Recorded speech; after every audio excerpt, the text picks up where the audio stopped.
الدين رحمة للعالمين محمد رسول الله صلى الله عليه وسلم উপর আমি আপনাদের খেদমতে পবিত্র কোরআনুল কারীমের একটা আয়াত ও রাসূল আকরাম সাল্লাল্লাহু আলাইহি ওয়াসাল্লামের অগণিত হাদিস থেকে দুইটা হাদিস পাঠ করেছি। আল্লাহ তাআলার কাছে তৌফিক চাই, আল্লাহ তাআলা কিছু কথা বলার তৌফিক দেন যে কথাগুলো আমাদের সবার দুনিয়া এবং আখিরাতের জন্য কল্যাণকর হয়। সকলে জবান খুলে বলি আমিন। মাস চলতেছে শাবান মাস। কি মাস? শাবান মাস। সময়ের সাথে সাথে রমজান একেবারে নিকটবর্তী। যখন রজব মাসের আগমন ঘটত, রাসূলুল্লাহ সাল্লাল্লাহু আলাইহি ওয়াসাল্লাম দোয়া করতেন, আল্লাহুম্মা বারিক লানা ফি রজব ওয়া শাবান ওয়া বাল্লিগনা রমাদান। আল্লাহ, আপনি আমাদেরকে রজব এবং শাবানের বরকত দান করেন, আমাদেরকে আপনি রমজান পর্যন্ত পৌঁছায়া দেন। সাথে সাথে শাবান মাস যখন শুরু হতো, রাসূলুল্লাহ সাল্লাল্লাহু আলাইহি ওয়াসাল্লাম বলেন, আহসু হিলাল শাবান লিরমাদান। তোমরা রমজানের জন্য শাবানের চাঁদ তথা শাবানের তারিখ গণনা করো। তাহলে রোজা শুরু হওয়ার 2 মাস আগের থেকেই মোটামুটি প্রস্তুতি চলত। রজব মাস, এরপরে শাবান মাস, এরপরে রমজান মাস। রজব মাস হলো আল্লাহ তাআলা এই পৃথিবী সৃষ্টির পর থেকেই 12টি মাস আল্লাহ তাআলা নির্ধারণ করেছেন। এই যে 12 মাসে 1 বছর, এটা সৃষ্টি, আসমান জমিন সৃষ্টির পর থেকে নিয়েই এই 12 মাস নির্ধারণ করছেন কে? আল্লাহ।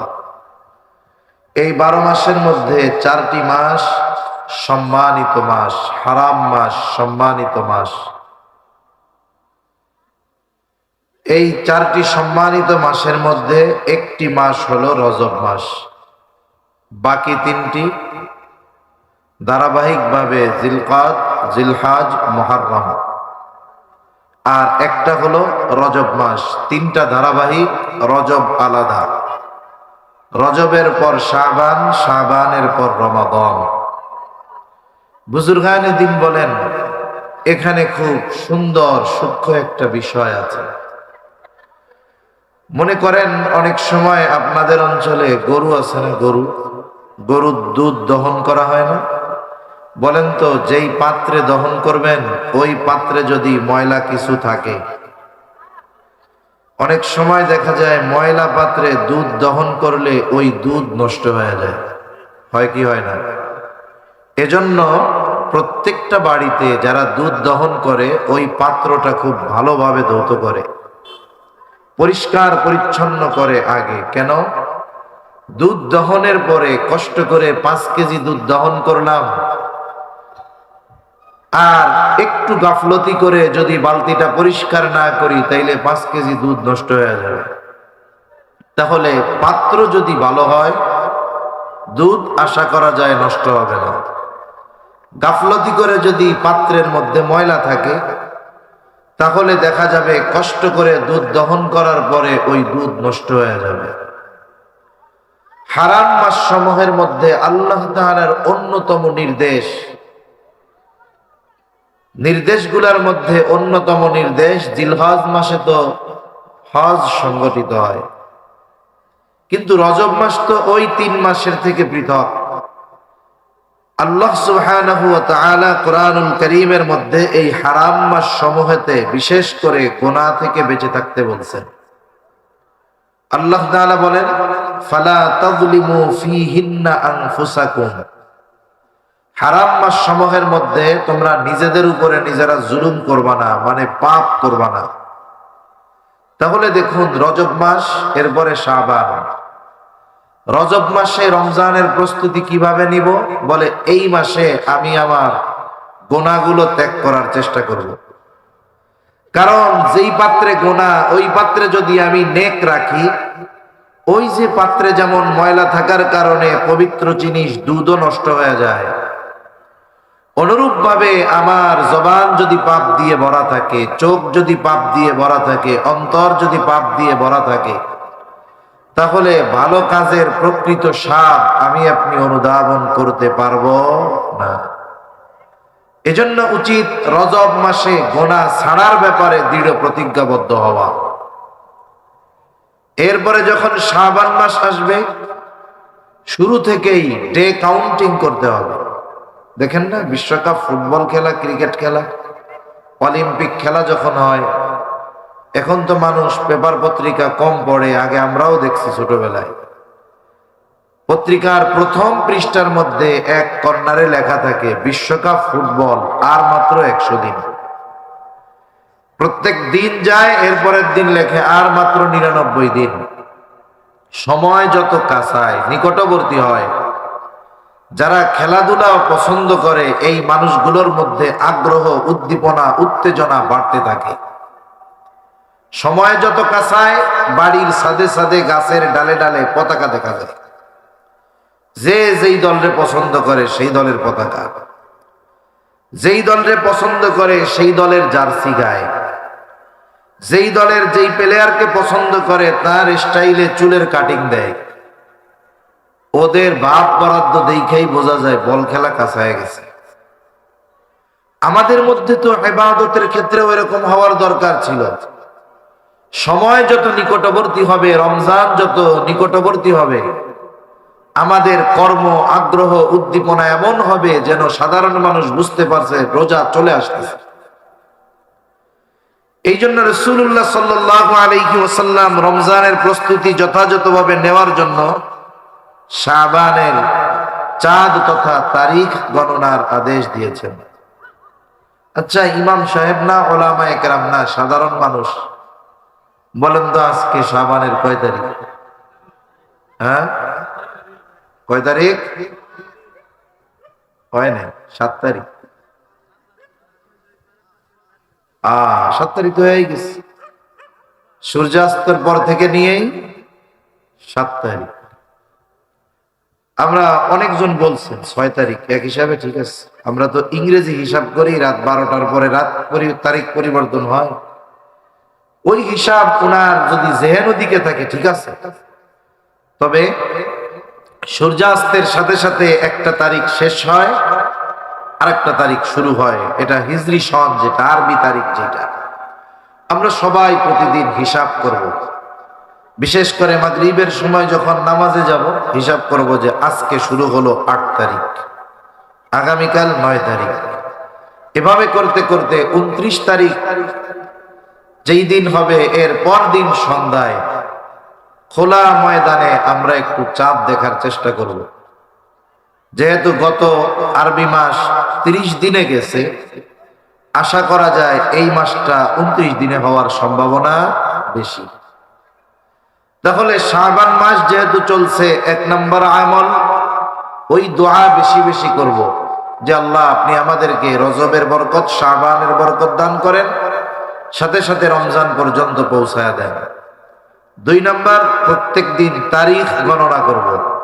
3 নম্বর, ওইটা 29 তারিখ যেই দিন শেষ হবে, 30 তারিখ হতেও পারে, 1 তারিখও হতে পারে, এই সম্ভাবনাময় যেই দিন, ওই দিন আকাশে চাঁদ তালাশ করব।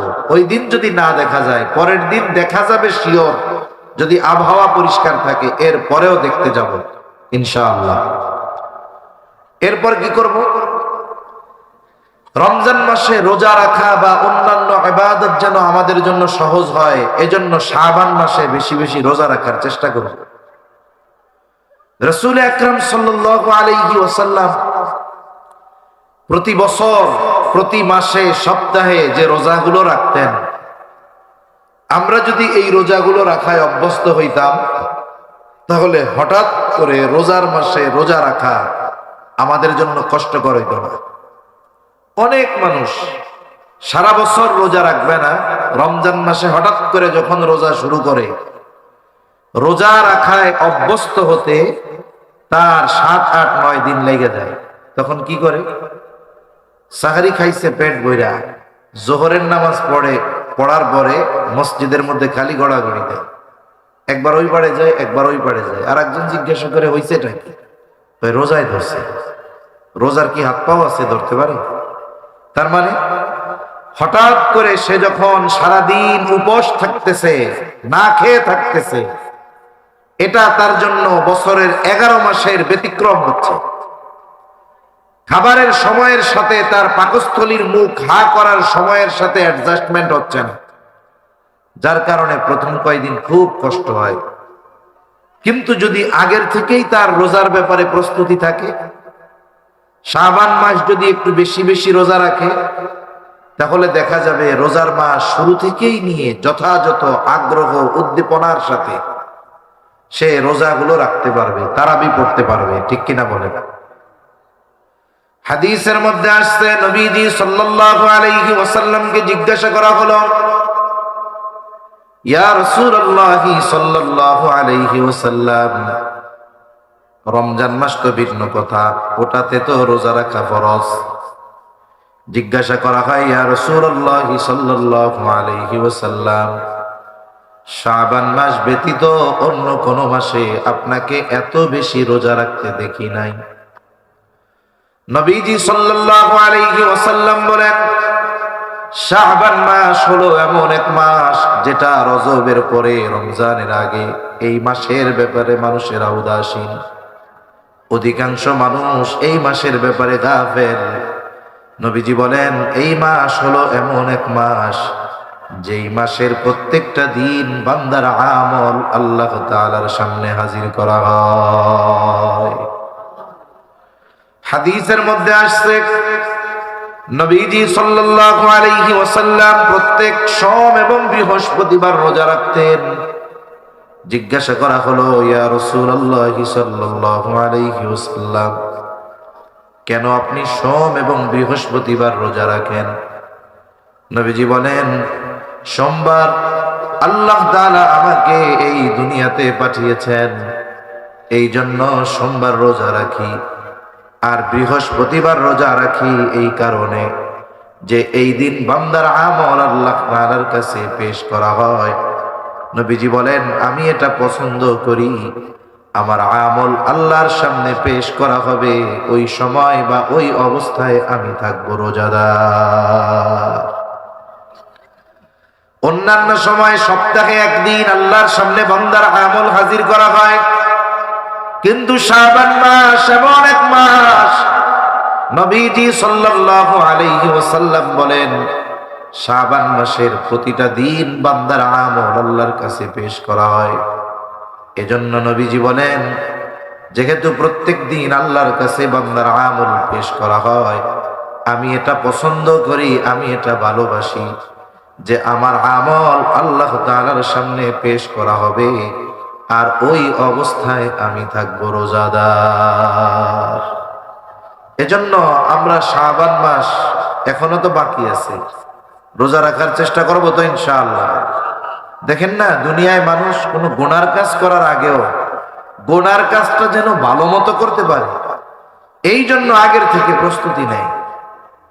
একজন মনে করেন কেরাত প্রতিযোগিতা দিবে, ইসলামী সঙ্গীত প্রতিযোগিতা দিবে, সঙ্গীত গাইবে একটা, কেরাত পড়বে 10 মিনিট, কিন্তু ওই একটা সঙ্গীত যেন মানুষের সামনে ভালোভাবে গাইতে পারে, এজন্য প্রস্তুতি নেয় শত শত ঘন্টা। ঠিক না? যার যত প্রস্তুতি বেশি বলে সে তত ভালোভাবে এটা মানুষের সামনে উপস্থাপন করতে পারে। আমরাও যদি ওই রকম রোজা আসার আগে নিজেদেরকে প্রস্তুত করে নেই, তাহলে রোজার মাসে যথাযথভাবে ইবাদত করা আমাদের জন্য ইনশাআল্লাহ সহজ হয়ে যাবে। আমি আপনাদের খেদমতে পবিত্র কোরআনুল কারীমের একটা আয়াত ও রাসূল আকরাম সাল্লাল্লাহু আলাইহি ওয়াসাল্লামের অগণিত হাদিস থেকে একটা হাদিস পাঠ করেছি। মূলত যেহেতু রমজান মাস নিকটে, শাবান মাস চলতেছে, এই বিষয়গুলো সামনে রেখেই এই অল্প কয়েকটা কথা শুরুতে এমনি বললাম। মূল যে আয়াতটা আপনাদের খেদমতে পেশ করেছি, ওই আয়াতের মধ্যে আল্লাহ সুবহানাহু ওয়া তাআলা ইমানদার নারী অথবা পুরুষ যদি আমলে সালেহ করে, সৎ কর্ম করে, ইমানদার নারী আর পুরুষকে আল্লাহ তাআলা তার ইবাদতের বিনিময়ে দুই ধরনের প্রতিদান দেওয়ার ঘোষণা দিয়েছেন। এক নম্বর শর্ত তো ঈমান, দুই নম্বর আমলে সালেহ। আল্লাহ তাআলা বলেন, মান আমিলা সালিহাম মিন যাকারিন আও উনসা ওয়া হুয়া মুমিন, যে নারী অথবা পুরুষ আমলে সালেহ করে আর সে মুমিন। তার মানে মুমিন নারী অথবা পুরুষ যদি আমলে সালেহ করে, সৎ কর্ম করে, আল্লাহ তাআলা তাদেরকে দুই ধরনের পুরস্কার দেওয়ার ঘোষণা দিয়েছেন। এখানে আল্লাহ তাআলা ইবাদতের বিনিময়ের ক্ষেত্রে কোনো তারতম্য করেন নাই। নারী কম পাবে বেশি পাবে এমনটা বলেন নাই, পুরুষ বেশি পাবে কম পাবে এমনটা বলেন নাই। ইবাদতের বিনিময়ের ক্ষেত্রে আল্লাহ তাআলা উভয়ের সমান অধিকার সুনিশ্চিত করেছেন। বাস্তবিক দৃষ্টিকোণ থেকে যদি এটা খেয়াল করা হয়, বলে মৌলিকভাবেও নারী আর পুরুষের মধ্যে কোনো তারতম্য নাই। এখন বলতে পারেন, হুজুর নারী আর পুরুষের মধ্যে তারতম্য নাই, এটা কেমনে বলেন? তারতম্য যেটা সেটা গঠন ভাবে, কিন্তু মৌলিক ভাবে কোনো তারতম্য নাই। কেন? আমার আপনার এই দেহের মূল্য কতক্ষণ? বলে দেহের সাথে রূহের সমন্বয় আছে যতক্ষণ। তাহলে আমার আপনার দেহের মূল্য হলো রূহের কারণে। এই জন্য এই দেহ দেখতে যত সুন্দর হোক, চামড়া যত সুন্দর হোক, যদি রূহ না থাকে, বলেন তো এই দেহের কোনো দাম আছে নাকি? তাহলে মানুষের মৌলিক জিনিসটা হলো রূহ। আর আল্লাহ রাব্বুল আলামিন রূহের পরিচয় কোরআনুল কারীমের মধ্যে প্রদান করতে গিয়া কোনো তারতম্য করেন নাই। নারীর রূহের ব্যাপারেও যেই পরিচয়, পুরুষের রূহের ব্যাপারেও সেই পরিচয়। আল্লাহ তাআলা নারী আর পুরুষ সৃষ্টি করেছেন দুইজনের মাধ্যমে, তবে রূহ আল্লাহ তাআলা সৃষ্টি করেছেন একজন থেকে। কোরআনুল কারীমের মধ্যে আল্লাহ তাআলা বলেন, ইয়া আইয়ুহান নাসু ইত্তাকু রাব্বাকুমুল্লাযী খালাকাকুম মিন নাফসিন ওয়াহিদা ওয়া খালাকা মিনহা যাওজাহা وبث منهما رجالا كثيرا ونساء। আল্লাহ তাআলা বলেন, হে মানব সম্প্রদায়, ইত্তাকু রাব্বাকুম, তোমরা তোমাদের রবকে ভয় করো। কোন রব? বলে আল্লাযী খালাকাকুম মিন নাফসিন ওয়াহিদা, যিনি তোমাদেরকে একটি প্রাণ থেকে সৃষ্টি করেছেন। আর আল্লাহ তাআলা যখন সমগ্র মানব জাতিকে উদ্দেশ্য করে বলতেছেন কথা, তখন এইখানে মুসলিম নাই, অমুসলিম নাই, নারী নাই, পুরুষ নাই, সবাইকেই উদ্দেশ্য করে আল্লাহ তাআলা বলতেছে, তোমরা তোমাদের রবকে ভয় করো, যিনি তোমাদেরকে একটি প্রাণ থেকে সৃষ্টি করেছে। হাদিসের মধ্যে আসছে, নবীজি সাল্লাল্লাহু আলাইহি ওয়াসাল্লাম বলেন, আল্লাহ তাআলা আদম আলাইহিস সালামের পৃষ্ঠদেশ তথা পিঠ থেকে কিয়ামত পর্যন্ত যত মানুষ আসবে, যত মানুষ দুনিয়ায় আছে, যত মানুষ দুনিয়া থেকে চলে গেছে, হোক নারী অথবা পুরুষ, আল্লাহ তাআলা সকলের রূহ আদম আলাইহিস সালামের পৃষ্ঠদেশ তথা পিঠ থেকে আল্লাহ তাআলা সৃষ্টি করেছে। তাহলে সব রূহ সৃষ্টি হয়েছে কয়জন থেকে? ঘুম আসতেছে আপনাদের? কয়জন থেকে? একজন থেকে। এরপরে আল্লাহ তাআলা রূহের পরিচয় দিয়েছেন আরেক জায়গায়। মক্কার কাফেররা যখন আহলে কিতাব আলেমদের থেকে প্রশ্ন শিখে আসছে নবীজিকে করার ব্যাপারে, তারা শিখায় দিছে, তোমাদের মধ্যে যেই ব্যক্তি নিজের নবী দাবি করে, তাকে গিয়ে এই তিনটা প্রশ্ন করবা। যদি জবাব দিতে পারে তাহলে বোঝা যাবে সে নবী। এই তিন প্রশ্নের মধ্যে একটি প্রশ্ন ছিল, ওয়ায়াসআলুনাকা আনির রূহ। তারা প্রশ্ন করেছে, লম্বা ঘটনা আছে, ওই দিকে যাওয়া যাবে না। আল্লাহ তাআলা একটা সময় জবাব পাঠায় দিয়েছে। আল্লাহ রাব্বুল আলামিন বলেন, ওয়ায়াসআলুনাকা আনির রূহ, তারা আপনাকে জিজ্ঞাসা করে, আপনার কাছে জানতে চায় রূহ কি জিনিস। আপনি জবাব দিয়ে দেন, কুলির রূহু মিন আমরি রাব্বি, রূহ হলো আমার রবের প্রত্যাদেশ, আমার রবের আদেশ। বলেন তো, আমাদের সমাজে যত নারী আছে তাদের মধ্যে রূহ আছে না নাই? বেটাগো মধ্যে রূহ আছে না নাই? তাহলে দেখেন, রূহের পরিচয় আল্লাহ তাআলা আলাদা করে দেন নাই। হোক নারীর রূহ, হোক পুরুষের রূহ, আল্লাহ তাআলার পক্ষ থেকে জবাব আপনি বলে দেন, কুলির রূহু মিন আমরি রাব্বি, রূহ হলো আমার রবের আদেশ, আমার রবের প্রত্যাদেশ। এখন এই রূহ দেখতে কেমন, ধরতে কেমন, আকার কেমন, রং কেমন, আকৃতি কেমন, কারো জানা আছে? জোরে বলেন, জানা আছে? জানা আমাদের নাই। এজন্য কিছু বিষয় আছে আল্লাহ তাআলা বলছেন এর উপরেই অটল থাকা নিরাপদ। কারণ এটা দেখতে কেমন, ধরতে কেমন, আকার কেমন, রং কেমন, এটা নিয়ে গবেষণা করে এই গবেষণার সমাধান বের করার মতো ইলম, যোগ্যতা আল্লাহ আমাদের দেন নাই। এজন্যই আল্লাহ তাআলা এই কথার পরপর বলেন, ওয়ামা উতীতুম মিনাল ইলমি ইল্লা কলিলা। আল্লাহ তাআলা বলেন, তোমাদেরকে অতি সামান্য জ্ঞান দেওয়া হয়েছে। বলেন, আমাদের জ্ঞান কত? বলেন, অতি সামান্য। কত সামান্য? জোরে বলেন। অতি সামান্য। সেই অতিটা কত অতি? বলে ওইটাও হিসাব করার যোগ্যতা আমাদের নেই। আমাদের জ্ঞান যে কত কম, এই কত কম এটাও বোঝার যোগ্যতা আমাদের নেই। সূরা কাহাফের মধ্যে একটা শিক্ষা সফরের ঘটনা আছে। আমাদের দেশে স্কুল, কলেজ, ভার্সিটি থেকে শিক্ষা সফরে যায়। এই শিক্ষা সফরগুলোর মধ্যে অধিকাংশ সময় সুশিক্ষা তো কল্পনাই করা যায় না, কুশিক্ষার আলাইহিমাস সালাম দুইজনের মধ্যে একটা শিক্ষা সফরের ঘটনা আছে। আল্লাহ তাআলা মূসা আলাইহিস সালামকে পাঠাইছেন খিজির আলাইহিস সালামের কাছে। কেন পাঠাইছেন? খিজির আলাইহিস সালামকে আল্লাহ জানায় দিয়েছে যে আমার নবী মূসা আলাইহিস সালামকে এই জন্য আমি আপনার কাছে পাঠিয়েছি। এখন দুইজনে এক সময় সফর শুরু করলেন। লম্বা কথা আছে, মূল কথার যেটা আমি বলতে চাই সেটাই কইতেছি। দুইজনে সফর শুরু করলেন।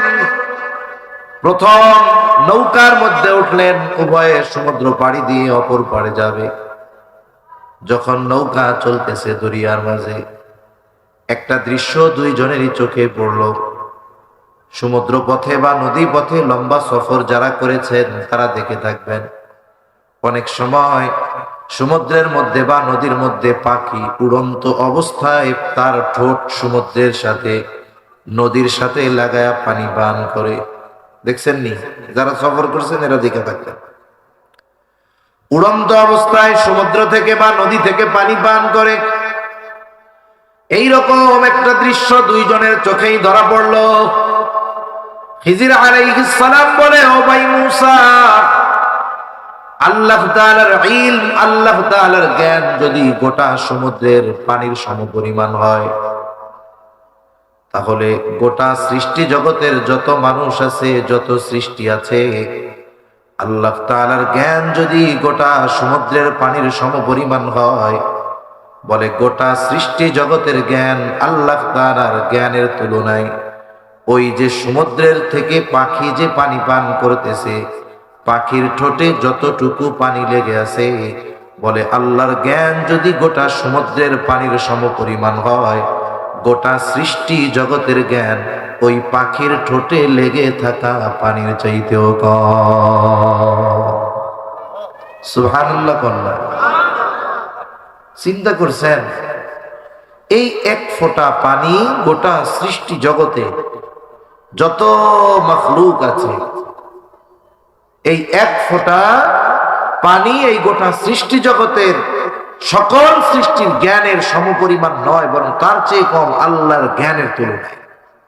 তাহলে আমাদের জ্ঞান কত কম, অথচ মানুষ, আমরা যদি একটু কোনো মতে কিছু বুঝতে পারি, আমার চেয়ে বড় আর কে আছে। অনেক সময় তো অনেকে মক্তবে পড়াও মাদ্রাসার মুহতামিমের চাইতে বেশি বোঝা যায়। আছে না এরকম কতজন?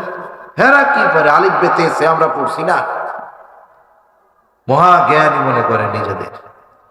এজন্য কিছু বিষয় নিয়ে অহংকার করতে হয় না, ক্ষমতা নিয়ে অহংকার করতে হয় না, কারণ মূলত ক্ষমতা দেন কে? ওয়ালিল্লাহুম্মা মালিকাল মুলকি তুতিল মুলকা মান তাশাউ ওয়া তানজিউল মুলকা মিম্মান তাশাউ ওয়া তুইজ্জু মান তাশাউ ওয়া তুযিল্লু মান তাশাউ বিয়াদিকাল খায়র ইন্নাকা আলা কুল্লি শাইইন কাদির। ক্ষমতা দেন আল্লাহ, ক্ষমতা কেড়ে নেন আল্লাহ, সম্মান দেন আল্লাহ, অপমান করেন আল্লাহ। যারা মূলত এই ক্ষমতা, নেয়ামত, ইলম, জ্ঞান এগুলোকে আল্লাহর নেয়ামত মনে করে শুকরগুজার বান্দা হয়, যারা আল্লাহর শুকর করে, ওরা কখনো ফখর করে না, ঠিক কিনা বলে না? এজন্য ক্ষমতা নিয়ে কখনো অহংকার করতে হয় না, জ্ঞান নিয়ে কখনো অহংকার করতে হয় না, কারণ এই পৃথিবীর কত ইলম আছে যেগুলো বাংলাদেশের বড় আলেম যিনি হয়তো তারও জানা থাকতে পারে, কি পারে না? পারে, অস্বাভাবিক না। শয়তানের জ্ঞান কম ছিল কিন্তু অহংকার করছে, সব শেষ।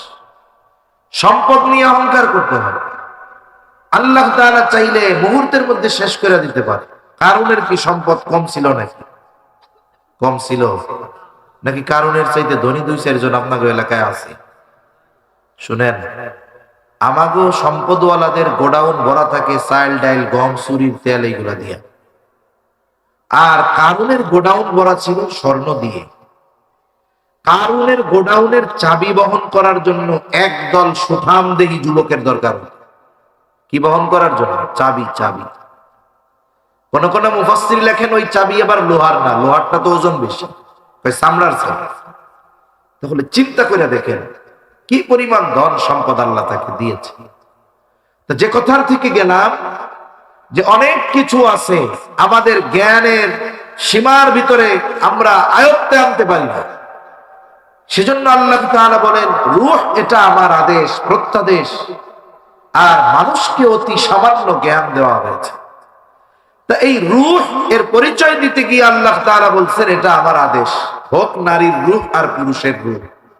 এই দৃষ্টিকোণ থেকেই বলা হয় যে মৌলিকভাবে নারী আর পুরুষের মধ্যে পার্থক্য নাই।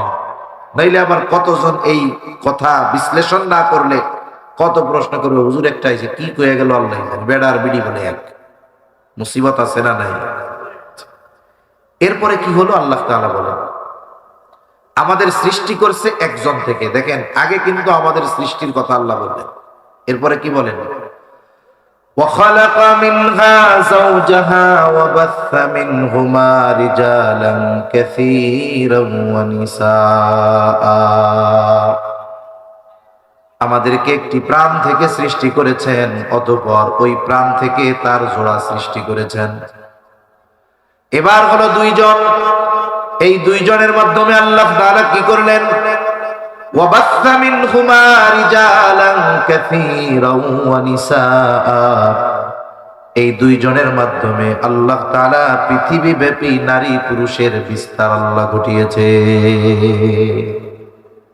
এই গঠনগত দিক দিয়ে নারী পুরুষের মধ্যে পার্থক্য। নারীর মধ্যে কিছু বিষয় আছে যেগুলো পুরুষের মধ্যে নাই, পুরুষের মধ্যে কিছু বিষয় আছে যেগুলো নারীর মধ্যে নাই। শরীয়তের হুকুমগত দিক দিয়ে নারী পুরুষের মধ্যে সামান্য কিছু তারতম্য। একটা বিষয় হলো, যখন একটা নারী প্রাপ্তবয়স্কা হয়, বালেগা হয়, ওই সময় থেকে নিয়ে তার সন্তান ধারণের সময় ব্যতীত, সন্তান প্রসবকালীন সময়ের পরে কিছু কাল ব্যতীত, যদি নারী সুস্থ থাকে, প্রতি মাসে 3 থেকে 10 দিন তার কিছু অসুস্থতা থাকে। বলে এই অসুস্থতাকালীন সময় আল্লাহ রাব্বুল আলামিন নারীর জন্য নামাজকে মাফ করে দিয়েছে।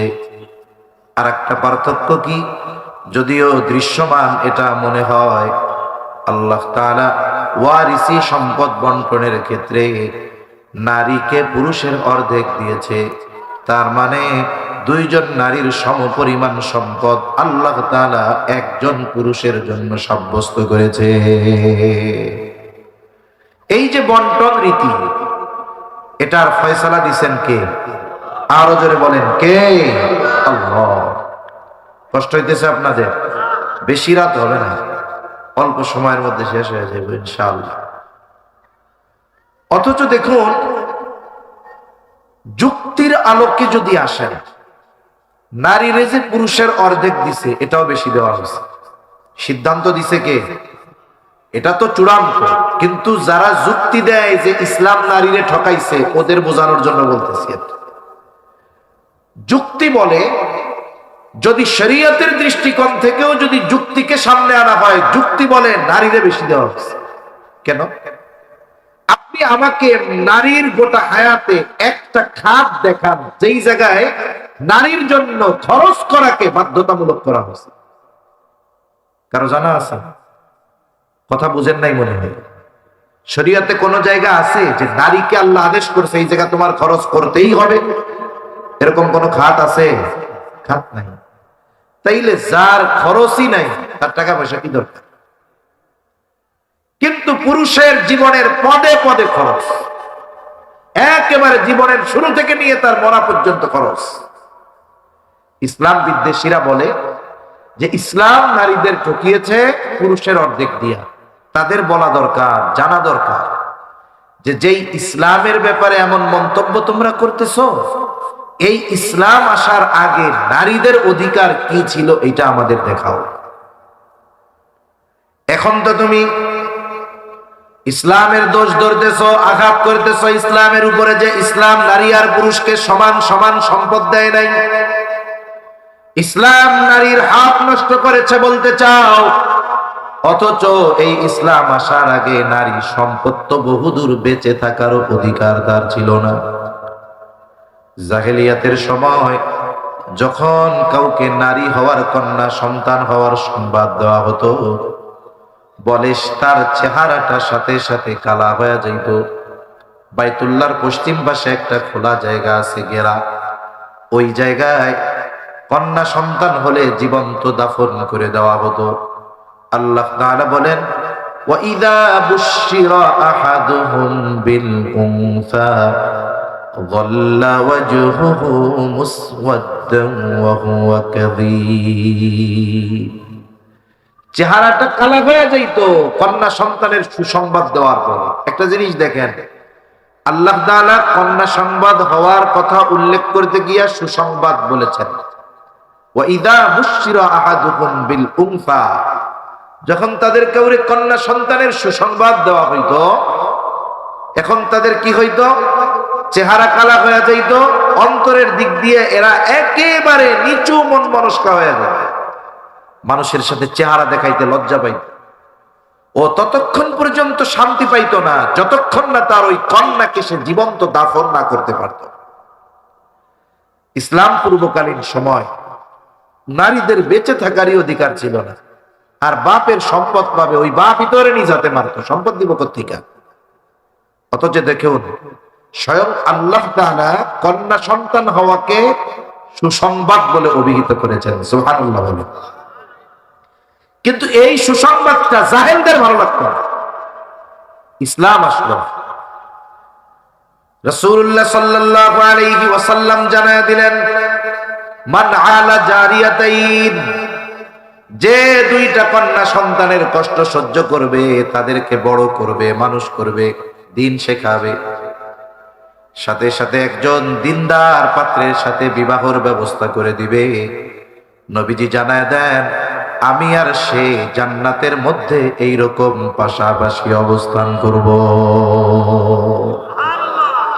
এই দুই আঙ্গুল যেমন পাশাপাশি, দুইটা কন্যা সন্তান যদি কারো হয়, সে যদি তাদেরকে মানুষ করে, দিন শেখায়, দিনদার পাত্রের হাতে তুলে দেয়, নবীর সাথে জান্নাতে থাকার সুসংবাদ। সুবহানাল্লাহ। আবার আর এক হাদিসের মধ্যে আসছে, বেশ কয়েকটা হাদিস আসছে, নবীজি বলেন, যার 3টা কন্যা আছে অথবা 3জন বোন আছে, বলে তাদেরকে সে মানুষ করেছে, বড় করেছে, দিন শিখিয়েছে, দিনদার পাত্রের হাতে তুলে দিয়েছে। বলে এই কন্যাগুলো কিয়ামতের দিন তার জাহান্নামে যাওয়ার ক্ষেত্রে অন্তরায় হয়ে দাঁড়িয়ে যাবে। এগুলো তাকে জাহান্নাম থেকে বাঁচানোর কারণ। তাহলে ইসলাম নারী হওয়াটাকে সুসংবাদ বলে অভিহিত করেছে। ইসলাম সৌভাগ্যের প্রতীক হিসাবে অভিহিত করেছে নারীকে। সাথে সাথে দেখুন, নারীর পিতার সম্পদের মধ্যে নারীর হক অধিকার সাব্যস্ত করেছে ইসলাম। ইসলাম আসার আগে নারীদেরকে পিতার সম্পদ থেকে সম্পদ দেওয়া এটা তো সম্ভবই ছিল না। বাইসা থাকলেই না দিবে, এটা তো ছোট কালেই মেরে ফেলবে। অথচ ইসলাম কোরআনের আয়াত নাযিল করে আল্লাহ তাআলা এই আইন সুসাব্যস্ত করে দিয়েছেন। এরপরেও যুক্তি বলে তাদের বেশি দিছে, কিন্তু ইসলাম বিদ্বেষী যারা, এদের কাজ হলো ইসলামের বিরুদ্ধে আচরণ করা, সঠিকটা বুঝুক আর না বুঝুক। তাহলে দেখেন, একটা মেয়ে যখন হয়, এই সুসংবাদ কি পুরুষের ব্যাপারে আছে নাকি? নাই। তাহলে একটা মেয়ে জন্ম নেওয়ার পরে প্রথমে থাকে বাবার ঘরে। কার ঘরে? বাবার ঘরে। বাবা এই কন্যা সন্তানের খরচ চালাতে বাধ্য কতদিন? বলে মেয়ের বিবাহ না হবে যতদিন। 20 বছর হয়ে গেছে, মেয়ের বিবাহ হয় না, বলে বাবা খরচ চালাতে বাধ্য। 25 বছর হয়ে গেছে, বিবাহ হয় না, বলে পিতা খরচ চালাতে বাধ্য। 30 বছর হয়েছে, বিবাহ হয় না, বলে বাবা খরচ চালাতে বাধ্য, বিবাহ না হওয়ার আগ পর্যন্ত। কিন্তু ছেলের বেলায় কি? বলে ছেলে যখন বালেগ হয়ে যাবে, পিতা যদি বলে সন্তান আজকে থেকে তোমার লেখাপড়ার খরচ আমি দিতে পারবো না, তোমার স্কুলের বেতন দিতে পারবো না, তোমার প্রাইভেটের টাকা দিতে পারবো না। বলেন তো, ছেলে বালেগ হওয়ার পর পিতার এই কথা বলার অধিকার আছে না নাই? বালেগ কয় বছরে হয়? আহাদুল বুলুগ, বালেগ হওয়ার সর্বশেষ সময়সীমা হলো 15 বছর আরবি হিসাবে। ইংরেজি হিসাবে মেয়াদ কাল হয় 14 বছর 7 মাস। তার মানে 14 বছর 7 মাস পর আর নাবালক বলার কোনো সুযোগ নাই, বরং 12 বছরেও হতে পারে, 13 বছরেও হতে পারে, 14 বছরেও হতে পারে। চিকিৎসকরা বলেন এখন যে পরিমাণ ফুড পয়জনিং, অনেক সময় 7, 8, 9 বছরেও সে বালক হয়ে যায়। মানে বালেগ হওয়ার যে আলামত, এটা 8, 9, 10 বছরে প্রকাশ পায়। এই যে দেখুন, ইসলামের এই সিদ্ধান্তটা আমাদের দেশের আইনে নাই। রাষ্ট্রীয় আইনে বলেন তো, বালক বা বালেগা কয় বছরে হয়? জানেন না মনে হয়? আপনাদের কি খারাপ লাগতেছে? ঘুম আসতেছে? কোনো অপ্রয়োজনীয় কথা হইতেছে? অনেক সময় কিন্তু প্রয়োজনীয় কথা ভাল লাগে না, এটা আমিও জানি। কোনো অসুবিধা? তাহলে ঘুমাইতেছেন কেন? একটা তাকবীর দেন, নারায়ে তাকবীর, নারায়ে তাকবীর, মাশাআল্লাহ। তাহলে 18 বছরের আগে নাকি বালক হয় না, বা বালেগ হয় না, বা প্রাপ্ত বয়স্কা হয় না। এই কারণে দেখেন, আপনারা হয়তো জানবেন, বাংলাদেশে কিশোর অপরাধ বাড়তেছে। জানেন এটা আপনারা? কিশোর গ্যাং বাড়তেছে, 14, 15, 16 বছরের খুনি বাড়তেছে। এই 18 বছরের, 17, 18, 16 বছরের একজন খুন যদি করে, একে আটক করার পর বলা হবে এ হলো অপ্রাপ্ত বয়স্ক। এইটা কইয়াই মনে করেন তার শাস্তি 100 ভাগের 90 ভাগ বাদ। এজন্য ইসলামী শাসন ব্যবস্থা যদি হয়, তাহলে কে কোন সময় বালেগ হলো এর সঠিক সময় জানা যাবে। আর কোন ছেলে বা মেয়ের প্রাপ্ত বা প্রাপ্তবয়স্ক হওয়া, এটা 18 বছর বা বয়সের সাথে সুনির্দিষ্ট নয়, বরং সর্বোচ্চ সময়সীমা 14 বছর 7 মাস, কিন্তু এর আগেও হতে পারে। কিন্তু দেখুন, আমাদের আইন অনুযায়ী 18 বছরের আগে কেউ যদি বাস্তবেই প্রাপ্তবয়স্কা হয়েও যায়, যদি অপরাধ করে, অন্যায় করে, ওই অপরাধকে তুচ্ছ বলে উড়িয়ে দেওয়া হয়। ঠিক কিনা বলে? 11 বছর বয়স্ক এক মেয়ে পালায় গেছে তার এক বয়ফ্রেন্ডের সাথে, বরিশাল বাড়ি, মা ক্যান্সার রোগী, মেয়ে টিকটক করে 11 বছরের মাইয়া, বাইগা চলে গেছে কেন সেই নওগাঁ। চিন্তা করে দেখেন, আপনার সমাজে যদি আপনি আপনার 17-16 বছরের একটা মেয়েকে বিবাহ দিতে যান, আর যদি তারা খবর পায় 14 গোষ্ঠী নিয়ে হাজির হয়ে যাবে, আপনারে গ্রেফতার করবে, বাড়ির সব বয়স্কদের গ্রেফতার করবে, বিবাহ ভেঙে দিবে, রান্না করছেন লাথি মেরে পাতিল উপড়ায় ফেলায়া দিবে। কিন্তু আপনার মেয়ে, সে যদি 11 বছরে 12 বছরে গুনাহ করে, জেনায় লিপ্ত হয়, এই দায় রাষ্ট্র বহন করে না, ঠিক কিনা বলে? তাহলে এটা কেমন আইন? এজন্য আইনের ক্ষেত্রে ব্যালেন্স দরকার। সেজন্য ইসলাম ছাড়া কোনো আইনের মধ্যে ব্যালেন্স আসে না, কিয়ামত পর্যন্ত আসবেও না, ঠিক কিনা বলে? তাহলে দেখুন ছেলের ক্ষেত্রে কি হলো, বলে বালেগ হলেই পিতা বলতে পারে তোমার খরচ চালাতে আমি বাধ্য নই। কিন্তু মেয়ের ক্ষেত্রে কথা বলার অধিকার পিতার নাই। বয়স 20 বছর হয়ে গেল, বিবাহ কেন হয় না? তুমি আমারে চাকরি করে খাওয়াও, এই কথা মেয়েকে বলতে পারবে না। তাহলে পিতা মেয়ের খরচ চালাতে বাধ্য কতদিন? বলে মেয়ের বিবাহ না হবে যতদিন। আবার দেখুন বিবাহের সময় অনেক পিতা কন্যা সন্তান জন্ম নেওয়ার সাথে সাথে চিন্তা করে তার বিবাহ দিতে হবে, প্রতি মাসে 100-1000 টাকার একটা ডিপিএস খুলে ফেলে মেয়ের বিবাহ দিতে হবে। আবার ফাঁকা জমিনের মধ্যে 20টা মেহগুনি গাছ লাগায় মেয়ের জন্মের পর। কেন লাগাও? কয় চাচা মাইয়া হইছে তো বিয়া দেওয়ার লাগবো, এর লাইগা আগের থেকেই ব্যবস্থা করি। বলেন তো, মেয়ে বিবাহ উপযুক্ত হলে, মেয়ের বিবাহ যদি পিতার দেওয়া দায়িত্ব হয়, ছেলে যদি বিবাহ উপযুক্ত হয়, ছেলের বিবাহ দেওয়া কি পিতার দায়িত্ব নয়? ছেলে মেয়ে উভয় যদি বিবাহ উপযুক্ত হয়, উভয়ের বিবাহ দেওয়ার দায়িত্ব অভিভাবক পিতার। কিন্তু পিতা মেয়ের বিয়া দেওয়ার জন্য সেই জন্মের পর থেকেই রেডি। আর পোলা যদি প্রাপ্তবয়স্ক হয়, ওরে আগে কয় নিজের পায়ে খাড়া, এবার কোনো মতে চাকরি বাকরি বা ব্যবসা বাণিজ্য ধরছে, এখন কয় দেহান তেরে বিয়া দিয়া দেন। কয় তোমারে 25 বছর খাওয়াইলাম, আমাকে 5 বছর না খাওয়াই এই পরের মাইয়ারে খাওয়ানো দরকার, আগে 5 বছর ইনকাম করে খাওয়াও, এরপরে বিয়া করো। মনে রাখবেন, কোন সন্তান বিবাহ উপযুক্ত হওয়ার পরে তাকে বিবাহ না দেওয়ার কারণে যদি সে কোনো অন্যায় করে, অপরাধ করে, ওই পিতা যদি আল্লাহর ওলিও হয়, ওই ছেলে কক্সবাজার গোনা করবে, বাপ মসজিদে সেজদায় আছে, ওই অবস্থায় আমলনামায় গোনা যোগ হবে। এজন্য ছেলে যখন হবে ওইরকম 10টা গাছ লাগাবেন, যে ছেলের তো বিবাহ দিতে হইব, ডিপিএস করবেন। জায়েজ না জায়েজের কথা আমি বলতেছিলাম, মূলত সম্পদ জমান, এটা মূল কথা আর কি। এরপরে ছেলে যখন বিবাহ উপযুক্ত হবে, গাছ 10টা 10 লাখ বিক্রি করে বলবেন তুমি বিবাহ উপযুক্ত, তোমার বিয়া দেওয়া আমার উপরে দায়িত্ব ছিল, ওই যে 10 লাখ, বিয়া করো, কর্ম করো, ব্যবসা বাণিজ্য করো, তোমার অপরাধের ভাগ আমি নিতে পারবো না, শেষ। এই কথা বলার মতো বাপ এই সমাজে না, এ দেশে কম আছে, ঠিক কিনা কম? তাহলে মেয়ে বিবাহের সময় সব খরচ তার বাপ দেয়, এই জায়গাও ছেলেটারে ঠকায়। এরপরে যখন মেয়ে স্বামীর ঘরে যাবে, বলে স্বামী তার সব খরচ চালাতে বাধ্য। শুধু তাই না, বলে মোটা অঙ্কের মোহরানাও ওই মেয়েটাকে দেওয়া লাগে, সাথে সাথে সব খরচ বহন করার দায়িত্ব নেওয়া লাগে।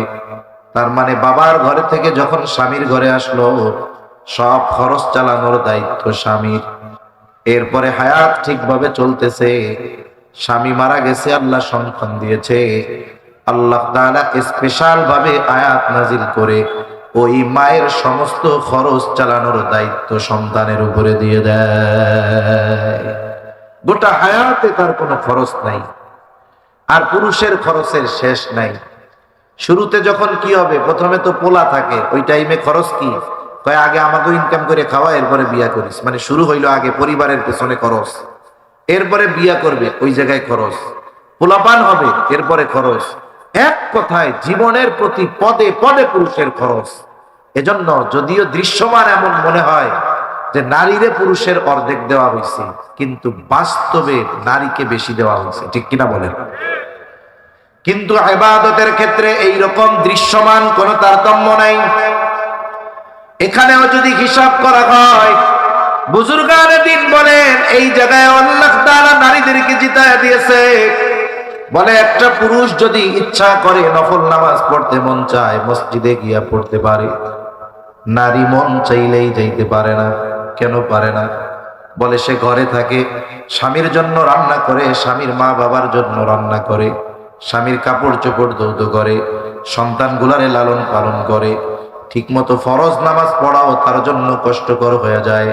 বাচ্চা কাচ্চা সামাল দিতে গিয়া, স্বামীর জন্য রান্না করতে গিয়া। বুজুর্গানে দিন বলেন কোন নারী যদি অন্যান্য ফরজ ওয়াজিব এগুলো ঠিক রাখার পর এই যে গৃহস্থলী কাজগুলা করে, বলে শুধুমাত্র যদি আল্লাহর সন্তুষ্টির জন্য এই কাজগুলো করে, বলে এগুলো তার আমল নামায় কবুল ইবাদত বলে গণ্য হয়ে যায়। কিন্তু ওই পুরুষ বেটা যে মসজিদে গিয়া নফল নামাজ পড়লো, এর নামাজ তো কবুল হইতেও পারে, নাও পারে। কিন্তু মহিলা যদি খালি আল্লাহর জন্য করে, যে আল্লাহ আপনার সন্তুষ্টির জন্য আমি এগুলা করতেছি, তাহলে কি হইল? তার এই যে চুলার মধ্যে লাঠি দিয়া জাল ঠেলতেছে, বলে এটাও তার আমল নামায় সব হিসাবে যোগ হয়ে যায়। সুবহান। এবার আসেন মূল কথা বলে শেষ করে দেই। আল্লাহ তাআলা বললেন ইমানদার নারী পুরুষ আর আমলে সালেহ, এক নাম্বার শর্ত হলো ঈমান। ঈমানবিহীন কোন ভালো কাজের প্রতিদান আখিরাতে পাওয়া যায় না। বলে এই দুনিয়াতে মানুষ যদি কোনো ভালো কাজ করে, যদি ঈমানদার হয়, তার আমলের প্রতিদানের দুই অবস্থা। যদি বেঈমান হয়, ভালো কাজ করে, এক অবস্থা। বেঈমান ভালো কাজ করলে ওই ভালো কাজের যা প্রতিদান দেওয়ার আল্লাহ তাআলা দুনিয়াতেই দিয়ে দেয়। বলে ঈমানদার না হওয়ার কারণে ভালো কাজের প্রতিদান আখিরাতে পাওয়ার কোনো সুযোগ নাই। আর যদি কেউ ঈমানদার নেক আমল করে, বলে তার নেক আমলের কিছু প্রতিদান আল্লাহ দুনিয়ায় দেয়, আর পরিপূর্ণ প্রতিদান আল্লাহ তাআলা আখিরাতে দিবে। মন্দ কাজের ক্ষেত্রে বলে দুনিয়ায় কিছু প্রতিদান দিবে, আখিরাতে পরিপূর্ণ প্রতিদান আল্লাহ তাআলা দিবেন। তাহলে মূল কথা হলো আমরা ঈমানদার। আমরা যদি এই দুনিয়ায় নেক আমল করি ঈমান ঠিক রেখে, তাহলে দুনিয়ায়ও নেক আমলের কিছু প্রতিদান পাওয়া যাবে, আখিরাতে পরিপূর্ণ পাওয়া যাবে। এখন আসেন, আল্লাহ তাআলা এক নাম্বার শর্ত দিয়েছেন ঈমান। এখন ঈমান বলতে কি বুঝি? আমরা যদি এতটুকু মনে করি যে আমি আল্লাহকে স্রষ্টা বলে বিশ্বাস করি, আসমান জমিনের মালিক আল্লাহ, আমাদেরকে বানিয়েছেন আল্লাহ, এতটুকু বিশ্বাস করার মাধ্যমে একটা ব্যক্তি পরিপূর্ণ ঈমানদার হতে পারে না। কারণ এই বিষয়ের বিশ্বাসগুলো মক্কার কাফেরদেরও ছিল।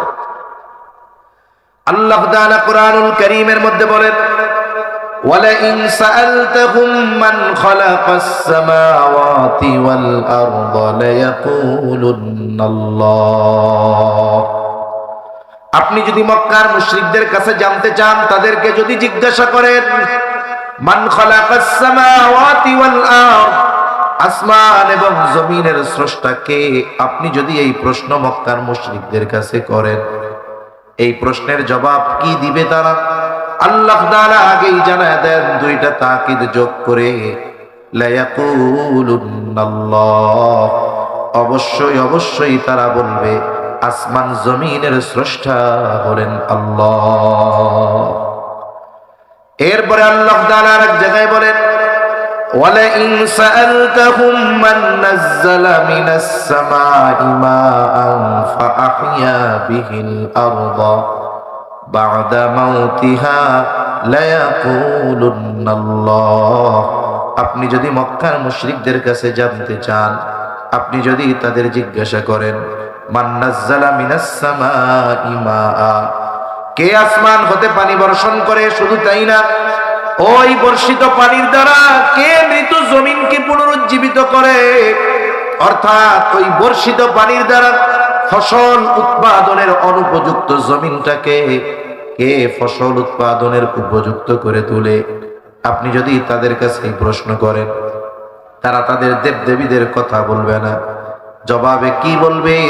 আল্লাহ তাআলা জানায় দেন, লা ইয়াকুলুন্নাল্লাহ, অবশ্যই অবশ্যই তারা বলবে এগুলো যিনি করেন তিনি হলেন আল্লাহ। আল্লাহ তাআলা এক জায়গায় বলেন, ওয়ালা ইন সাআলতাহুম মান খালাকাহুম লা ইয়াকুলুন্নাল্লাহ, আপনি যদি তাদেরকে জিজ্ঞাসা করেন মান খালাকাহুম, তাদেরকে কে সৃষ্টি করেছে, তারা নাস্তিকদের মতো বলবে না এমনিই হয়ে গেছে, আমাদের দেবদেবী আমাদের বানাইছে। বরং এই প্রশ্নের জবাবেও তারা বলবে, কি বলবে? আল্লাহ বলেন, লা ইয়াকুলুন্নাল্লাহ, তারা অবশ্যই অবশ্যই বলবে আমাদের স্রষ্টা আল্লাহ। এই যে যে বিশ্বাসগুলোর কথা বললাম, এগুলো কাদের বিশ্বাস? কাফেরদের। কাদের? জোরে বলেন। আবু জেহেল, উতবা, সায়বা, ওয়ালিদ ইবনে মুগীরা, এদের বিশ্বাস ছিল এইগুলা, যে আল্লাহ আমাকে বানাইছে, আল্লাহই বৃষ্টি দেয়, আল্লাহ আসমান জমিন বানিয়েছে। হাই রে, তাদের বিশ্বাসগুলো কি দৃঢ় ছিল, যার কারণে আল্লাহ তাআলা তাদের এই বিশ্বাসের সাক্ষ্য দিচ্ছে। অথচ এর পরেও তাদের এই বিশ্বাস তাদেরকে জাহান্নাম থেকে বাঁচাতে পারে না। কেন? কারণ এই বিশ্বাসগুলো করত, সাথে সাথে আল্লাহর সাথে এমন কিছু শিরিক করত যা এই বিশ্বাসগুলোকে মূল্যহীন বানিয়ে দিয়েছে। শিরিক করত। কি করত? জোরে বলেন। আল্লাহর সমকক্ষ দাঁড় করায় দিত।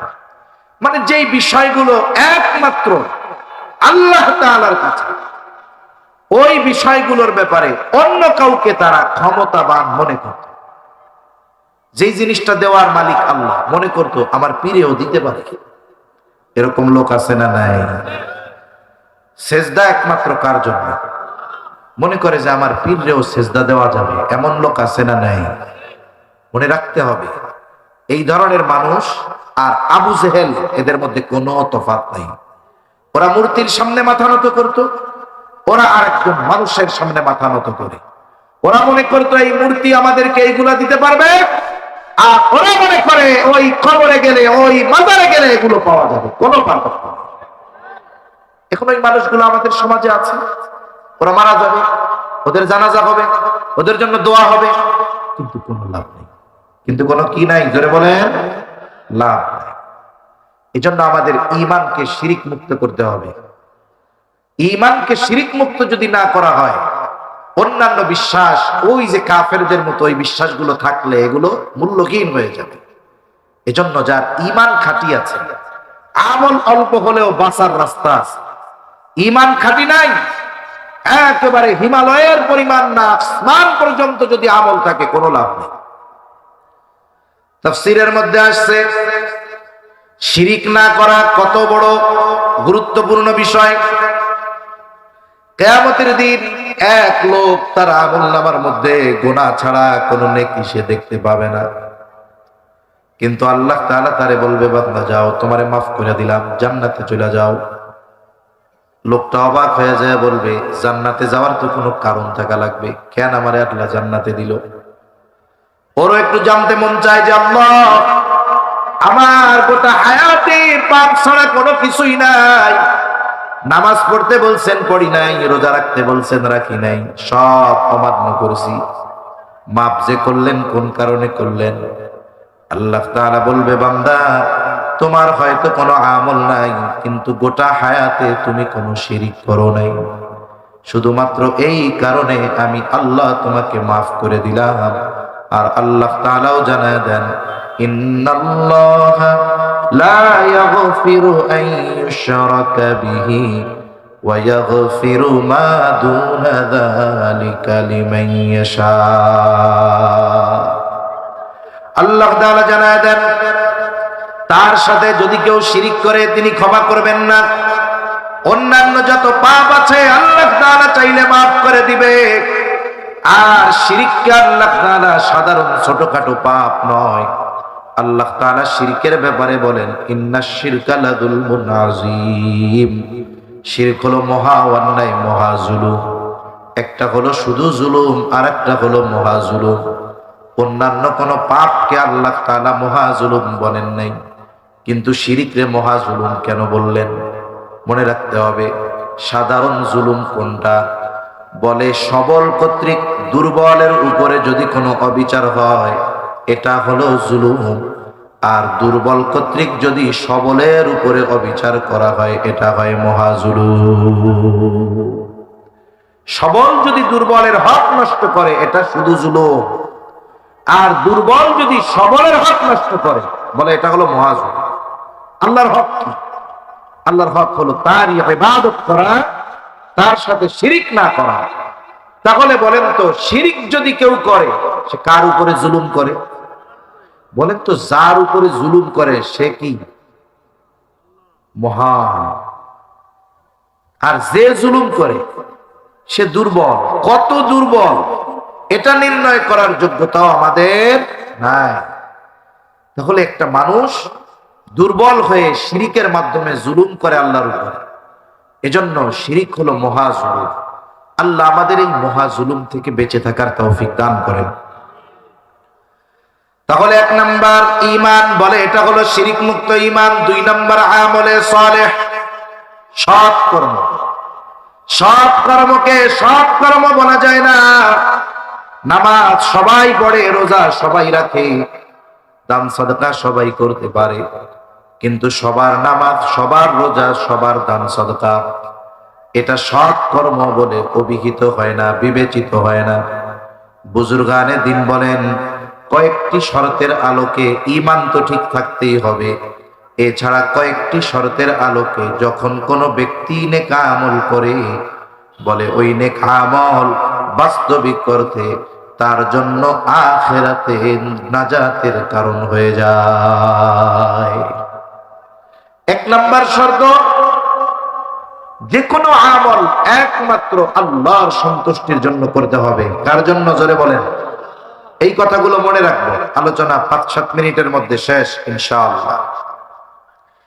1 নাম্বার, যে কোনো আমল একমাত্র কার সন্তুষ্টির জন্য করব? জোরে বলেন তো। একেবারে ছোট আমলটা, একেবারে বড় আমলটা সব আল্লাহর জন্য করব। 2 নাম্বার, যে কোনো আমল নবীজির তরিকায় করব, তার মানে সুন্নাত পদ্ধতিতে করব। সুন্নাত হলো এমন এক জিনিস, এই সুন্নাত যেই আমলের সাথে সোয়া লাইগা যায় ওটা ইবাদত হয়ে যায়। সুবহানাল্লাহ। মনে করেন ইসলাম হলো পরিপূর্ণ এক জীবন ব্যবস্থা। ইসলাম শুধু ইবাদতের পদ্ধতি শিখায় দিয়েছে এমনটা নয়, বরং রাতের বেলা বাতি নিভাইয়া ঘুমাইতে হবে এটাও ইসলাম আমাদেরকে শিখাইয়া দিয়েছে। নবীজি সাল্লাল্লাহু আলাইহি ওয়াসাল্লাম বলছেন রাতে ঘুমাইলে বাতি নিভাইয়া ঘুমাইলে। এখন তো তেলের বাতি নেই, লাইট এটা বন্ধ করে ঘুমাবেন। সুইচটা বন্ধ করার সময় মনে করবেন যে নবীজি রাত্রে বাতি বন্ধ করে ঘুমাইতে কইছে, বিসমিল্লাহ দিলেন বন্ধ করে। এই যে লাইট বন্ধ করলাম এটা ইবাদত হবে কি হবে না? নবীজি বলছে রাতের বেলা ঘুমানোর সময় বিছানা জায়গা ঘুমাইলা, কমপক্ষে লুঙ্গির নিচ দিয়া হইলেও ঝাড়ু দিবা। মানে গুরুত্ব বোঝানোর জন্য বলছে লুঙ্গির নিচে দিয়া হইলেও কি করবা? ঝাড়ু দিবা। আপনি তো বিছানা ঝাড়ু দেন, আপনার ঘরওয়ালিও ঝাড়ু দেয়, আপনি শুধু বইলা দিবেন যে শোনো এটা যখন করবা নিয়ত করবা যে নবী বিছানা ঝাড়ু দিতে বলছে। এটা মুখ দিয়ে অত কওয়া লাগবে না, অন্তরে চিন্তা আনবা, নিয়ত ঝাড়ু দিবা। তাহলে এই বিছানা ঝাড়ু দেওয়াটাও ইবাদত হয়ে যাবে। সুবহানাল্লাহ। তাইলে নামাজ পড়বেন, রোজা রাখবেন, অন্যান্য ইবাদত এগুলো কি সুন্নাত তরিকায় নাই? আছে। 3 নাম্বার বলে যেই আমল করবে ওই আমলের মাসলা মাসাইল গুলো জানতে হবে, এজন্যই ইলম দরকার। রাসূলুল্লাহ সাল্লাল্লাহু আলাইহি ওয়াসাল্লাম বলেন তলাবুল ইলমি ফরিদাতুন আলা কুল্লি মুসলিম, দ্বীনি ইলম শিক্ষা করা প্রত্যেক মুসলমান নরনারীর উপরে ফরজ। কতটুকু ফরজ? বলা হয় দ্বীনি ইলমের 2টা স্তর। কয়টা স্তর? জোরে কোন কয়টা? 2টা। একটা হলো ফরজে আইন, আরেকটা হলো ফরজে কিফায়া। ফরজে আইন কোনটা? বলে যেটা সবার জন্য শেখা লাগবে, প্রত্যেক ব্যক্তি নারী হোক আর পুরুষ হোক তাদের জন্য ফরজ। ফরজে কিফায়া কোনটা? বলে কিছু মানুষ অর্জন করলেই হয়ে যাবে, যেমন জানাজার নামাজ। আপনাদের এলাকায় একজন মারা গেছে, কয়েকজন মানুষ যদি ওই ব্যক্তির গোসল দিয়া কাফন দিয়া জানাজা পড়ায় দাফনের ব্যবস্থা করে, সবার উপর থেকে জিম্মাদারি আদায় হয়ে যাবে। কিন্তু যদি এলাকার কেউ ওই লাশটা দাফন কাফনের ব্যবস্থা না নেয়, জানাজার ব্যবস্থা না করে, বলে সকলের গুনাহগার হওয়া লাগবে। তাহলে ওই যে অল্প কয়েকজন মানুষ জানাজা পড়লো, তারা বাকি সব মানুষের দায়িত্ব পালন করে দিল, তারা আমাদের কল্যাণকামী, তাই না? এখন দেখেন, ফরজে কিফায়া এক এলাকায় মনে করেন কোন আলেম নাই, এটা বুজুর্গানে দ্বীনের কথা আমি আপনাদের শোনাইতেছি, কোন আলেম এক এলাকায় নাই, তো নাই, মুফতি সাহেব নাই, মৌলানা সাহেব নাই, বলে ওই এলাকার সব গুনাহগার হবে। কেন? ওই এলাকার কিছু মানুষ আলেম হওয়া দরকার ছিল। এজন্য একটা এলাকায় যখন মাদ্রাসা হয়, হাফেজ হয়, আলেম হয়, মৌলানা সাহেব হয়, এই মাদ্রাসায় যারা পড়ে এরা আমাদের উপকার করে। কেমনে? ওই কয়জন জানাজার নামাজে শরীক হয়ে আমাকে বাঁচায় দিছে, যেমন এই মাদ্রাসায় আমার এলাকার কিছু মানুষ পড়ে, আপনার এলাকার কিছু মানুষ আলেম হওয়ার মাধ্যমে সকলকে গুনাহ থেকে বাঁচায় দেয়। আর যেটা ফরজে আইন, বলে এটা তো প্রত্যেকের জন্য এই পরিমাণ শিখতে হবে। নামাজ ফজরেরটা আপনার উপরেও ফরজ, আমার উপরেও ফরজ, আমারটা আপনি পড়লে হবে না, আপনারটা আমি পড়লে হবে না, হবে? তাহলে এই নামাজ পড়ার জন্য যত মাসলা মাসাইল দরকার, শেখার দরকার আছে না নাই? যেমন নামাজে বাইরে ভেতরে 13 ফরজ, বলে যদি যে কোনো একটা ফরজ ছুটা যায়, বাহিরের যদি একটা না থাকে, নামাজের মধ্যে একটা ফরজ ছুটে গেছে, বাইরের ফরজগুলোর মধ্যে একটা ফরজ, নামাজ হবে? মানে 13 ফরজ থেকে একটা যদি ছুটা যায়, নামাজ শেষ। নামাজের ওয়াজিব 14টা, বলে ওয়াজিব ছুটে গেলে সাউ সেজদা করতে হবে। এখন ওয়াজিব যে নামাজের মধ্যে ছুটে গেল, টের পাবে কে? বলে ওয়াজিব 14টা যে জানে সে।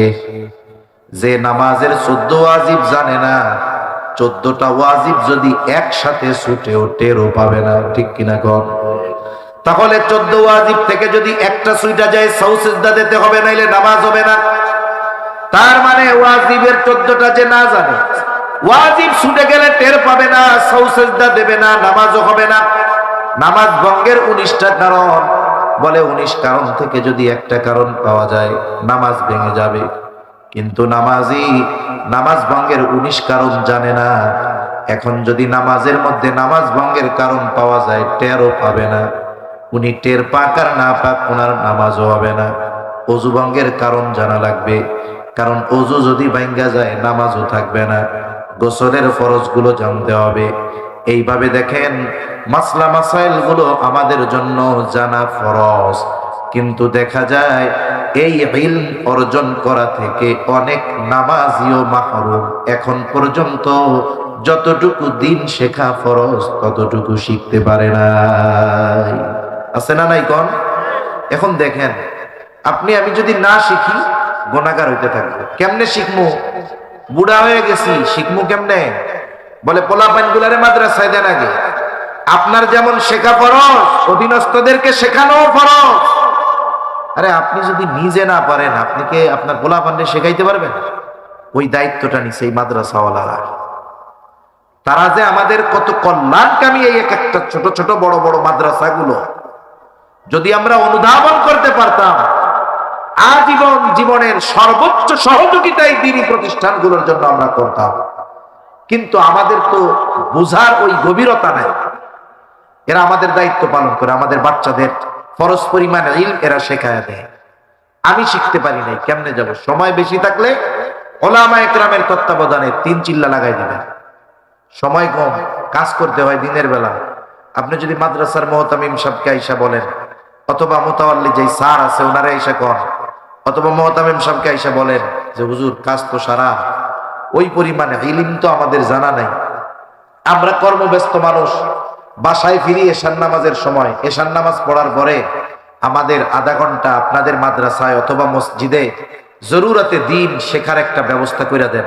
মুহতামিম সাহেব হয়তো বলবে যে না না, আমরা খুব ব্যস্ত, পারুম না, এরকম বলবে। তারা বলবে না, কিন্তু আমরা শিখতে রাজি নেই। কারণ কি? আমরা তো খুব পডর পডর করি। এখন হুজুরের সামনে পডর পডর করি, হুজুর যদি জানে আমি দোয়ায় কোনো পারি না, আমার ইজ্জত থাকবো না। এই জন্য আমি আমার দোয়ায় কুনুতটা হুজুরের সামনে শিখতে চাই না, কারণ হুজুর যদি জানে আমি পারি না, ইজ্জত থাকবে না। আমার সূরা ফাতিহা শুদ্ধ না, এটা যদি হুজুর জানে, আমার মান সম্মান থাকবে। অথচ দেখেন, নামাজ ভঙ্গের 1 নাম্বার কারণ কেরাতে অশুদ্ধ পড়া। এখন আপনার আমার সূরা অশুদ্ধ, আমি লজ্জায় হুজুরের শোনাই না, ভুলটারে ঠিকও করি না। এখন লজ্জা যতই করি আমার তো নামাজ হইতেছে না। এখন বলেন নামাজ যদি না হয় এই কারণে আখেরাতে পিটানি খাওয়া লাগবে কি লাগবে না? এখন বলেন তো আখেরাতে পিটানি খাওয়া ভালো না লজ্জা শরম বাদ দিয়া সূরাটারে শুদ্ধ করা ভালো? এই কামটা করেন, কিন্তু আমরা এই ব্যাপারগুলোতে উদাসীন। তাহলে ইবাদত কবুলের 3 নম্বর শর্ত ইলম অর্জন করা। 4 নম্বর বলে খাবার এবং উপার্জন উভয়টা হালাল করা। উপার্জনের উৎস হালাল হতে হবে, সাথে সাথে হালাল টাকা দিয়ে খাবার যেটা কিনবে সেটাও হালাল হতে হবে। কারণ যাদের খাবার হালাল নয়, উপার্জন হালাল নয়, হারাম, এই হারামখোর যারা, হারাম খায় যারা, উপার্জন করে যারা, এদের ইবাদত কবুল হয় না, এদের দোয়া কবুল হয় না। নবীজি বলেন লা ইয়াদখুলুল জান্নাতা জাসাদুন গুদিয়া বিল হারাম, হারাম ভক্ষণকারীর শরীর জান্নাতেও প্রবেশ করবে না। এই 4 শর্ত ঠিক রেখে, ঈমান ঠিক রেখে, নারী হোক আর পুরুষ হোক, যদি আমল করে, বলেন কয় ধরনের পুরস্কার? জোরে বলেন না কয় ধরনের? আরো জোরে বলেন কয় ধরনের? 2 ধরনের। প্রথম ধরনেরটা দুনিয়ায়, পরেরটা আখিরাতে। দুনিয়ায় আল্লাহ কি দিবে? আল্লাহ বলেন ফালানুহইয়ান্নাহু হায়াতান তাইয়্যিবা, আল্লাহ তাআলা তাকে হায়াতে তাইয়্যিবা দান করবে। মুফাসসিরিনে কেরাম হায়াতে তাইয়্যিবার ব্যাখ্যায় বলেন পবিত্র শান্তিময় জীব, শান্তিময় পবিত্র জীবন, অমুখাপেক্ষী জীবন, ইবাদতের মজা, স্বল্পে তুষ্টতা, আল্লাহ তাআলা এই ধরনের বিষয়গুলো দান করবে। তার মানে আল্লাহ তাআলা তাকে মানুষ থেকে অমুখাপেক্ষী রাখবে। তার মানে তার যতটুকু প্রয়োজন ততটুকুর ব্যবস্থা আল্লাহ করবে। আবার যতটুকু আল্লাহ দিবে ততটুকুতে তাকে সন্তুষ্ট থাকার ব্যবস্থা আল্লাহ করে দিবে।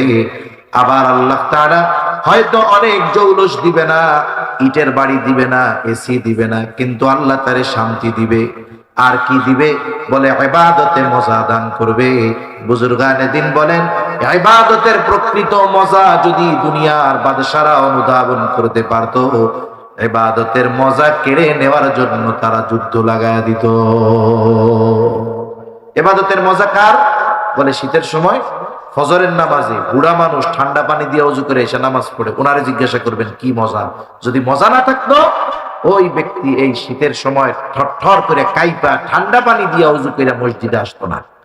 কারণ মজা আছে, এই জন্য আসে। আখেরাতে কি দিবে? বলে দুনিয়ায় যে আমল আমরা করি, গোটা হায়াত যদি আমল কইরা কাটাইতাম গুনাহমুক্ত, বলে দুনিয়ার যে নেয়ামত ভোগ করি এইটার মূল্য পরিশোধ করা হইতো না। তার মানে ইবাদতের মাধ্যমে আখিরাতে জান্নাত পাওয়া সম্ভব। কিন্তু আল্লাহ তাআলা বলেন ওয়ালা নাজজিয়ান্নাহুম আজরাহুম বিআহসানি মা কানু ইয়ামালুন, আমরা দুনিয়ায় যা আমল করছি তার চাইতেও অনেক উত্তম প্রতিদান আল্লাহ আমাদের আখিরাতে দিবেন, যদি এই 2 শর্ত ঠিক রেখে নারী আর পুরুষেরা আমল করে। করা যাবে তো ইনশাআল্লাহ? যেহেতু আমলের মৌসুম, রমজান মাস আসতেছে, আর আমরা এখন থেকেই প্রস্তুতি নিব। আল্লাহ তাআলা তৌফিক দান করেন, বলি আমিন। এখন আমার কথা শেষ, সর্বশেষ এই যে মসজিদের জন্য হযরত চাইছে, আমি তো আর চাবো না। এমনি দোয়ার আগে অনেকে নাম বললাম না, এখন ওই লোক গেছে উত্তরবঙ্গে। উত্তরবঙ্গে কিছু জায়গায় আমরা সফরের সুবাদে দেখছি, আমার মনে হয় জুম্মার নামাজও ঠিক মতো হয় না, এমন অনেক মসজিদ আছে। আবার কিছু মসজিদ আছে এরকম 4 ফিট দরজা। এখন আমি প্রত্যেকদিন 6 ফিট দরজা দিয়ে ঢুকি, যদি দরজা 4 ফিট হয়, ঢুকতে 1 গুতা, বের হইতে আর 1 গুতা খাওয়া লাগবে। গ্রাম অঞ্চলে উনি গেছে সফরে, ওই দিক ব্যবসায়িক কাজে, নামাজি মানুষ, চরমনাই পীর সাহেব হুজুরের উনি বায়াত মুরিদ। এখন উনিও নামাজ পড়ার জন্য গেছে, ঢুকতেও 1 গুতা খাইছে, বের হইতে আর 1 গুতা খাইছে। মুরব্বীরে কইতেছে এত কাম কাজ, আপনারা একটু মসজিদটা ঠিক করতে পারেন না? এখন উনি সহজ সরল মানুষ, গ্রামের, কয় আমাকে টাকা পয়সা নাই, আল্লাহ যদি কাউরে দেয়া করায় তাইলে ওই বনাইলে নাই। কথা শেষ, একবারে সোজাসাপটি কথা। তার লোকটার দিলের মধ্যে কথাটা গাইতে গেছে। চিন্তা করে দেখেন কি মনে কইরা সে থাকে কোথায়? ঢাকায়, ওই উত্তরবঙ্গে। সে সুন্দর মতো একেবারে নিজের খরচে মসজিদটা করে দেওয়া হয়েছে। চিন্তা করেন উনি যদি গাই না খাইতেন ওই কথা কি কইতো? অনেক সময় আল্লাহ এরকম গুতা দিয়া দান করায়। কথা বুঝেন নাই? আল্লাহ তাআলা ধাক্কা খাওয়াইয়া মানুষকে দিয়ে দান করায়। এটা আল্লাহর ঘর, কাকে দিয়ে আল্লাহ করাবে এটা বলা যায় না। এজন্য আপনারা যদি কেউ আর একটু দিতে চান একটু বলেন, মেহেরবানি করে বলে দেন। আমরা দুরূদ শরীফ পড়ি। আল্লাহুম্মা সাল্লি আলা মুহাম্মদ ওয়া আলা আলি মুহাম্মাদিন কামা সাল্লাইতা আলা ইব্রাহিম ওয়া আলা আলি ইব্রাহিম ইন্নাকা হামিদুম মাজিদ। اللهم بارك على محمد وعلى آل محمد كما باركنا على إبراهيم وعلى آل إبراهيم إنك حميد مجيد. الحمد لله رب العالمين والعاقبة للمتقين والصلاة والسلام على خير خلقه محمد وعلى آله وأصحابه أجمعين. ربنا ظلمنا أنفسنا وإن لم تغفر لنا وترحمنا لنكونن من الخاسرين. ربنا آتنا في الدنيا حسنة وفي الآخرة حسنة وقنا عذاب النار. ربنا لا تزغ قلوبنا بعد إذ هديتنا وهب لنا من لدنك رحمة إنك أنت الوهاب. দয়াময় আল্লাহ, গভীর রজনী পর্যন্ত তিনি আলোচনা করার পরে গুনাহ মাখা হাত আমরা তুলে ধরেছি। রব্বুল আলামিন, যে যেখান থেকে হাত উঁচু করেছে আমাদের বিগত জীবনের সব ধরনের গুনাহগুলো মাফ করে দেন। আমাদের আত্মীয় স্বজন যে যেখানে আছে মাফ করে দেন। যারা দুনিয়া ছেড়ে চলে গেছে আল্লাহ, গুনাহ মাফ করে কবরগুলো জান্নাতের টুকরো বানায় দেন। রব্বুল আলামিন, এই গ্রামের এক ভাইয়ের মা ইন্তেকাল করেছে আল্লাহ, আপনি তার কবরটাকে জান্নাতের বাগান বানায় দেন। রব্বুল আলামিন, যারা অসুস্থ সুস্থতা দান করেন আল্লাহ।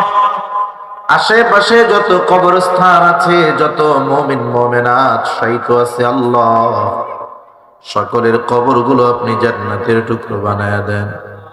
রব্বুল আলামিন, খাস করে আজকের এই মাহফিল আপনি কবুল আর মঞ্জুর করে নেন আল্লাহ। যে মাদ্রাসার উদ্যোগে মাহফিল, আসাদুল উলুম মাদ্রাসা, কবুল আর মঞ্জুর করে নেন আল্লাহ। রব্বুল আলামিন, 5টি ছেলে হাফেজে কোরআন হয়েছে, তাদেরকে আপনি হাক্কানি আলেম হওয়ার তৌফিক দিয়ে দেন। রব্বুল আলামিন, মাদ্রাসার মহব্বতে আপনার ঘর প্রতিষ্ঠার জন্য যারা বিভিন্নভাবে সহযোগিতা করেছে আল্লাহ, সকলের ছোট বড় সকল প্রকার সাহায্য সহযোগিতা আপনি কবুল আর মঞ্জুর করে নেন।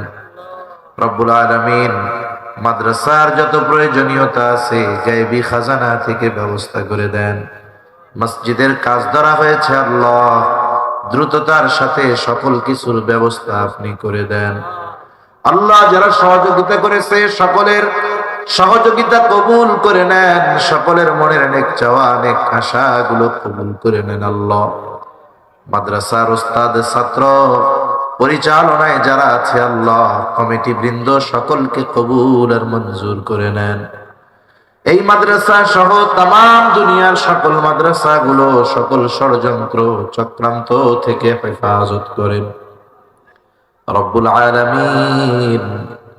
তাম দুনিয়ার মুসলমানদের জানমাল আপনি হেফাজত করেন আল্লাহ। যেখানেই মুসলমান মাজলুম, আপনি তাদের সাহায্যকারী হয়ে যান আল্লাহ। আমরা যতই গুনাহ করি না কেন আপনারই তো গোলাম। আয় আল্লাহ, আমরা দুর্বল হতে পারি, আপনি আমাদের মালিক, আপনি তো সবল মালিক। আপনি কাফের মুশরিক আয় আল্লাহ ইসলাম বিদ্বেষীদের হাতে আমাদের লজ্জা দিয়েন না মালিক। রব্বুল আলামিন, তাম দুনিয়ার মুসলমানদের এক হওয়ার তৌফিক দিয়ে দেন। আমাদের দেশের উপরে খাস রহমত নাজিল করেন। আসমানি জমিনি সকল প্রকার বালা মুসিবত থেকে হেফাজত করেন। আয় আল্লাহ, যারা দেশ নিয়ে ইসলাম নিয়ে ষড়যন্ত্র চক্রান্তে লিপ্ত আল্লাহ, তাদের সকল ষড়যন্ত্র